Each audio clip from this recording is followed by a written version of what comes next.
Mon frère ne m'avait pas vu depuis 4 ans lorsqu'il a surgi devant chez moi. Il a regardé par-dessus mon épaule la petite fille qui m'appelait. Maman. Est devenue livide et a reculé d'un pas, serrant son téléphone d'une main tremblante. Maman, tu dois voir ça, elle ne nous a jamais rien dit. Ce que Lucas ne savait pas, c'est que j'avais essayé de leur dire des années auparavant. Il se souciait plus de l'argent que j'avais arrêté d'envoyer que de la vie que j'essayais de sauver. Et le véritable choc n'était pas qu'il m'ait retrouvé. C'était la raison pour laquelle ma mère savait parfaitement où j'étais depuis le début. Avant que je vous raconte comment, abonnez-vous et dites-moi d'où vous regardez cette vidéo et quelle heure il est chez vous. Maintenant, revenons à cette porte bleue. 10 ans plus tôt, j'avais 25 ans et je croyais encore que réussir socialement pour rendre ma famille fière était une priorité. Je venais de terminer mes études de kinésithérapie respiratoire et je commençais à travailler en service de réanimation. Le travail était épuisant dès le premier jour, des gardes de 12 heures, des couloirs éclairés au néon blafard, du café qui avait déjà un goût de brûlé avant le lever du soleil. Mais j'aimais ce métier car quand quelqu'un ne peut plus respirer, il n'y a plus de place pour l'hésitation, on fait ce qu'il faut faire. Ma famille était différente. Lors de mon dîner de remise de diplôme, maman avait préparé un bœuf bourguignon, papa avait ouvert une bouteille de mousseux bon marché, et mon jeune frère, Lucas, avait englouti 2 parts d'un gâteau de supermarché avant même que tout le monde ait fini. Pendant quelques heures, j'ai eu l'impression d'être enfin là. Fille dont mes parents pouvaient être fiers. Puis maman a fait glisser une enveloppe vers moi. Elle était vide. Pour la maison, a-t-elle dit doucement, tu t'en sors mieux que nous maintenant. Papa fixait son café, Lucas détournait les yeux. J'ai ri parce que je pensais honnêtement qu'elle parlait d'une aide ponctuelle. Alors, quand ma première fiche de paie complète est tombée, j'ai envoyé de l'argent à la maison. Le mois suivant, maman a mentionné le crédit immobilier, puis la camionnette de papa qui avait besoin de réparation, puis une facture d'électricité en retard, puis Lucas qui avait besoin d'aide pour sa première voiture. Rapidement, 1500 € quittaient mon compte presque chaque mois, parfois plus. Personne n'appelait ça une obligation car cela aurait été déplacé, ils appelaient ça l'entraide familiale. Et je voulais tellement croire que d'aider signifiait que j'avais enfin ma place parmi eux. Alors, j'ai fait des heures supplémentaires, j'ai travaillé pendant les jours fériés, les week-ends, j'ai enchaîné les doubles gardes quand quelqu'un était absent. Puis, j'ai rencontré Marc. C'était un électricien qui travaillait sur un chantier de rénovation près du centre hospitalier universitaire. Il avait les mains calleuses et un sourire facile, et il avait pris l'habitude de me préparer des sandwichs parce qu'il avait remarqué que je sautais toujours le déjeuner. La première fois qu'il l'a fait, j'ai failli pleurer sur le parking de l'hôpital. Personne ne s'était jamais occupé de moi sans demander ce que je pouvais donner en retour. Quelques années plus tard, il m'a tendu une petite clé en laiton au lieu d'une bague coûteuse. Un jour, il a dit, nous aurons un endroit à nous.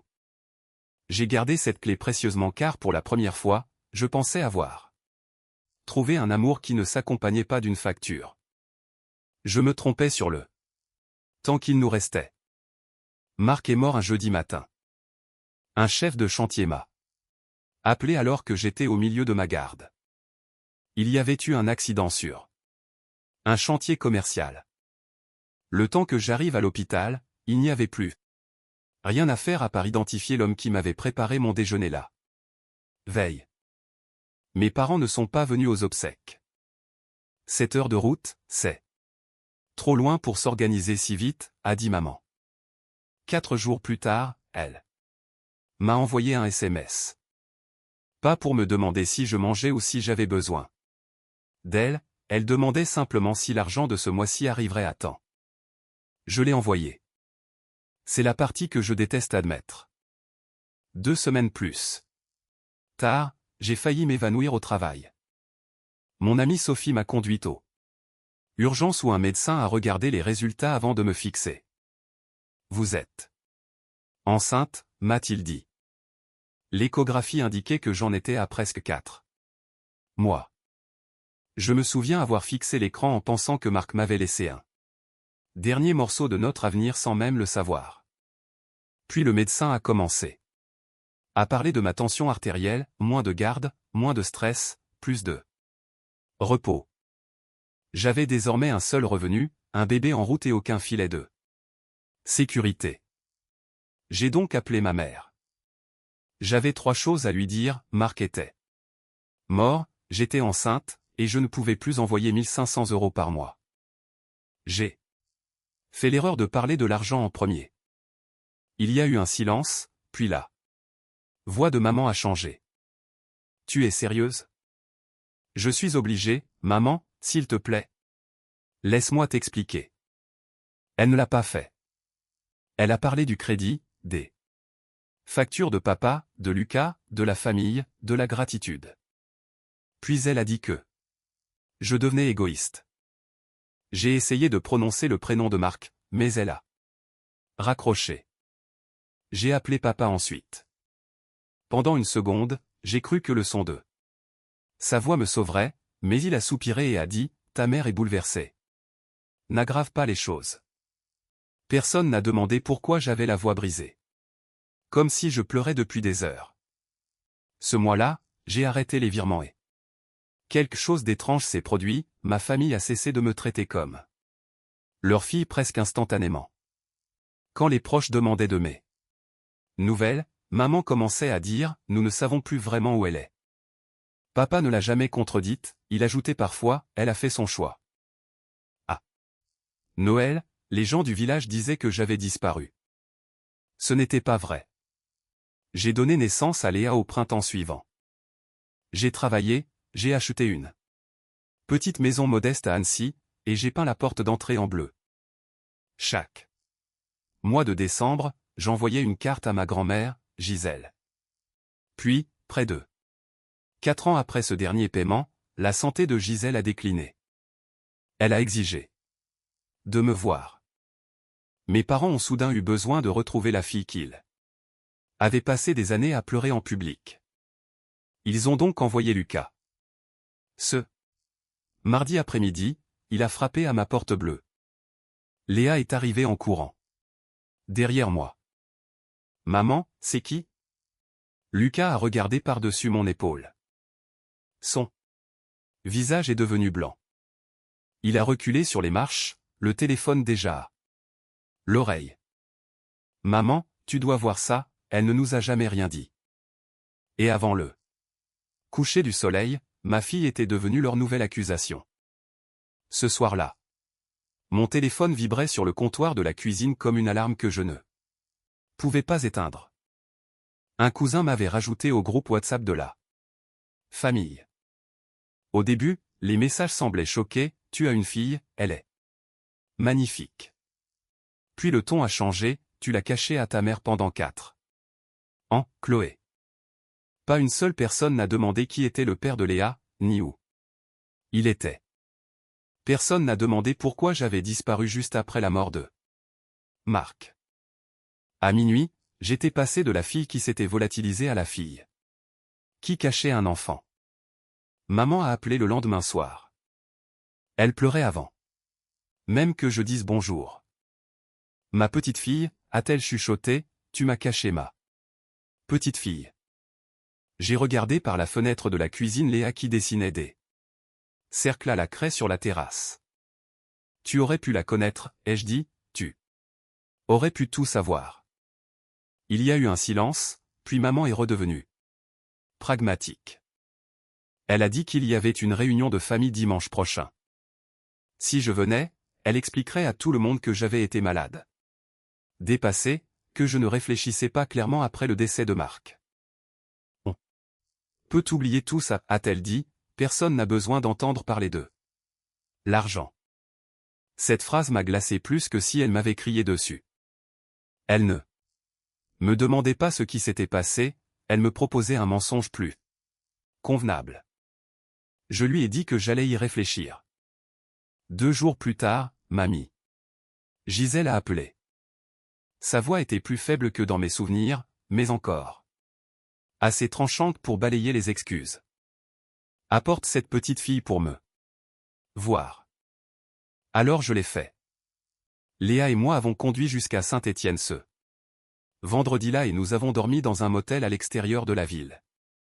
Samedi matin, nous sommes allés dans la petite maison de mamie. Elle attendait sur le perron, son gilet boutonné de travers et les larmes déjà aux yeux. Léa est allée directement vers elle. Mamie a touché sa joue et a murmuré « Te voilà enfin ». Plus tard, elle a sorti la vieille boîte à couture dont je me souvenais depuis l'enfance. Sous les bobines de fil se trouvait chaque carte de Noël que j'avais envoyée, chaque photo de Léa, chaque étiquette de retour. Je les ai fixées. Mamie observait mon visage. Ta mère les a trouvées il y a des mois. A-t-elle dit, elle les a toutes lues. Mon cœur a sombré. Maman savait comment me joindre. Elle savait où j'étais, et elle a quand même laissé les gens dire que j'avais disparu. Ce soir-là, Lucas est venu au motel avec un vieux cahier de compte.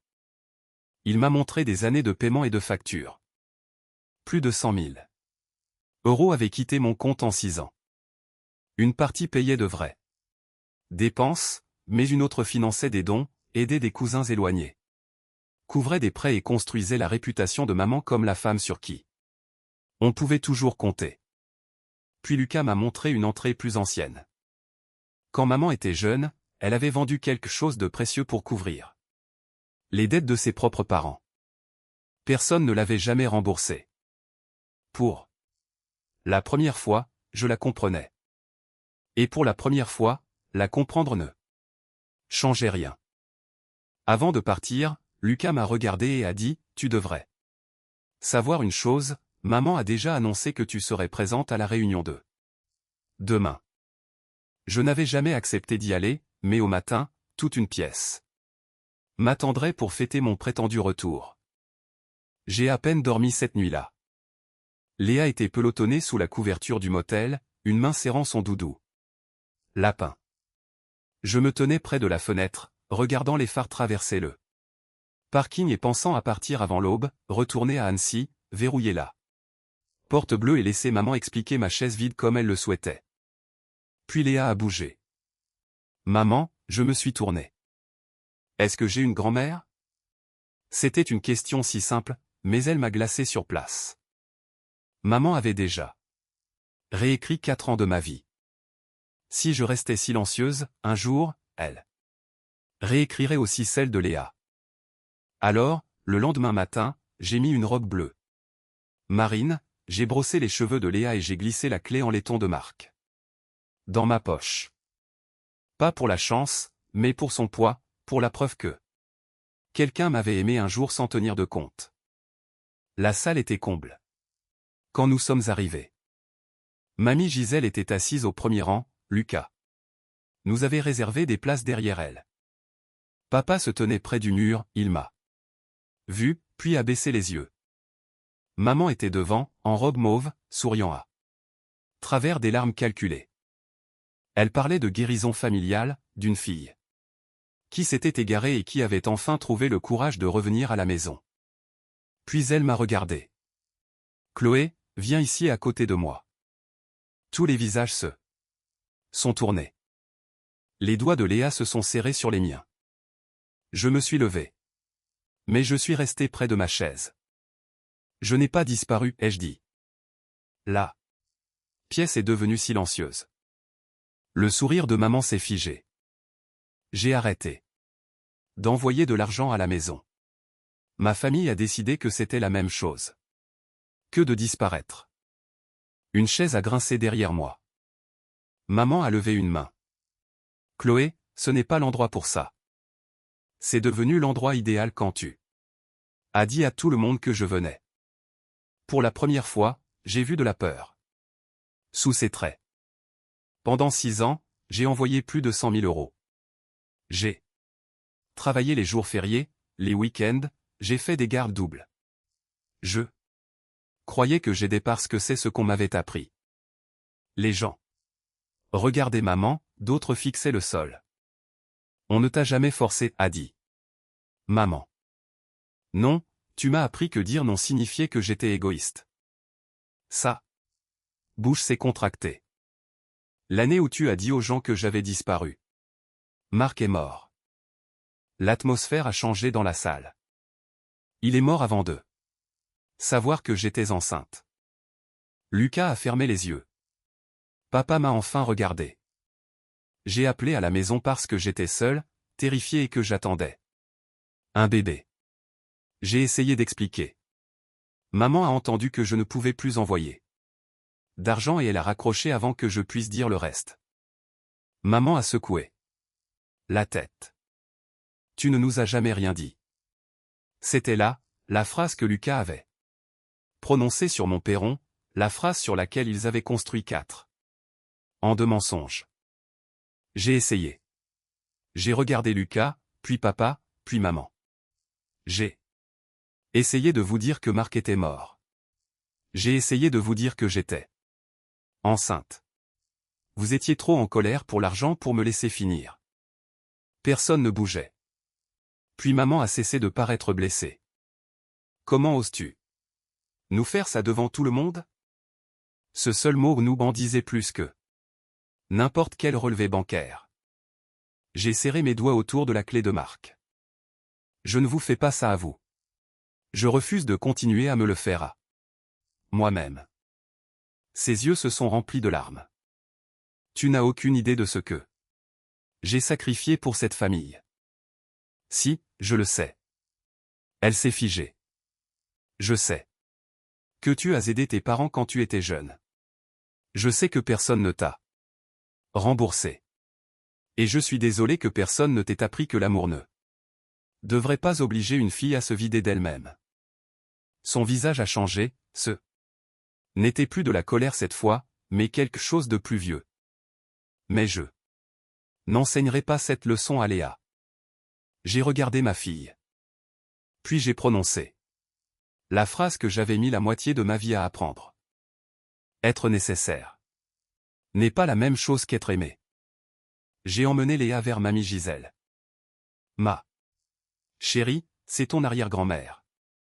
C'est elle qui a gardé toutes les photos que j'envoyais. Mamie a touché la joue de Léa avec des mains tremblantes. Pour la première fois ce matin-là, personne ne regardait maman. Ils regardaient l'enfant qu'on leur avait dit que j'avais caché. Je ne l'avais pas caché, je l'avais protégé. Il y a une différence.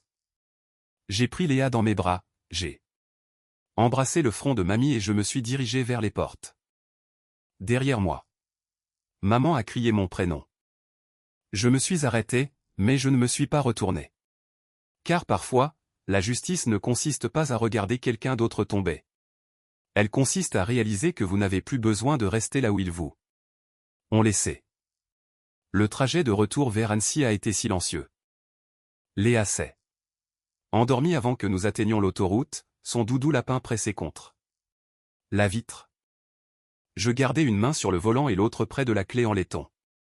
Dans ma poche. Je m'attendais à me sentir victorieuse. Au lieu de cela, je me sentais fatigué, mais c'était une fatigue différente. Pendant des années, l'épuisement avait été pour moi la preuve que je devais encore quelque chose à quelqu'un. Cet après-midi-là, cela signifiait simplement que j'avais enfin posé mon fardeau. Les conséquences sont arrivées lentement. Maman s'est retirée de plusieurs responsabilités associatives dans le mois qui a suivi. Elle a dit aux gens qu'elle devait se concentrer sur sa santé. C'était peut-être vrai, ou peut-être que c'était la seule explication qu'elle pouvait supporter. Quelques membres de la famille qui avaient bénéficié de l'argent que j'envoyais ont commencé à contacter mamie Gisèle au lieu de moi. Un cousin a remboursé quelques centaines d'euros, un autre a envoyé un petit paiement sans un mot. Je n'ai jamais rien demandé, l'argent n'était pas la partie dont j'avais le plus besoin de récupérer. Lucas m'a appelé le dimanche suivant. Il avait l'air misérable. Avant même de parler. J'ai besoin de dire quelque chose sans la version de maman. Alors j'ai attendu. Il a admis que des années plus tôt, quand sa voiture était tombée en panne, maman lui avait dit qu'elle s'en était occupée. Il n'avait jamais demandé comment. J'ai profité de toi, a-t-il dit, et je n'ai jamais demandé ce que ça te coûtait. Cette excuse comptait parce qu'elle n'était pas cachée derrière une justification. Je lui ai fixé une seule limite. Tu peux être l'oncle de Léa, mais tu ne peux pas être le messager de maman. Il a acquiescé immédiatement. Juste son oncle. C'est devenu notre règle, des appels vidéo le dimanche, des blagues nulles, Léa tenant ses dessins trop près de la caméra, Lucas apprenant que d'être présent régulièrement comptait plus que d'arriver avec des cadeaux. La lettre de papa est arrivée 3 semaines plus tard. Une enveloppe blanche simple, une seule phrase écrite au crayon, je suis désolé d'avoir détourné les yeux. Je l'ai lu 2 fois, puis je l'ai posé à côté de la clé de Marc. Je n'ai pas répondu, pas parce que je le détestais, mais parce que le pardon et l'accès à ma vie ne sont pas la même chose. La lettre de maman est arrivée après Noël. 3 pages où elle écrivait sur le sacrifice, les malentendus familiaux et tout ce qu'elle avait enduré en tant que fille. Elle-même. Elle expliquait presque tout, sauf l'essentiel, elle ne s'est jamais vraiment excusée d'avoir transformé mon silence en une histoire qui la faisait passer pour une mère abandonnée. J'ai plié la lettre et je l'ai rangée. Pour une fois, je n'ai pas formulé de réponse dans ma tête. Mamie Gisèle est venue à Annecy quelques semaines plus tard, Lucas conduisant la voiture. Elle avait apporté la vieille boîte à couture. Cet après-midi-là, elle était assise sur ma terrasse, apprenant à Léa comment passer le fil dans le chat d'une aiguille. Leurs mains tremblaient toutes les deux pour des raisons totalement différentes. Quand Léa a enfin réussi, elles ont crié de joie si fort que j'ai ri depuis la cuisine. C'est là que j'ai compris ce qui avait changé. J'avais passé des années à penser que la famille signifiait les personnes que l'on est obligé de porter à bout de bras. Maintenant, je savais que parfois, la famille est simplement là. Personne qui refuse de transformer votre amour en une dette. Le printemps suivant, Léa m'a aidé à repeindre la porte bleue. Elle a mis de la peinture sur ses doigts, sa manche et même sur sa joue. J'ai failli chercher un chiffon, puis je me suis arrêté. La porte n'était pas parfaite, ma vie non plus. Pour la première fois, je n'avais besoin d'aucune des deux pour l'être. Je pensais autrefois que s'éloigner de sa famille signifiait avoir échoué envers eux. Je sais maintenant qu'il y a des moments où s'éloigner est la seule façon d'arrêter d'échouer envers soi-même.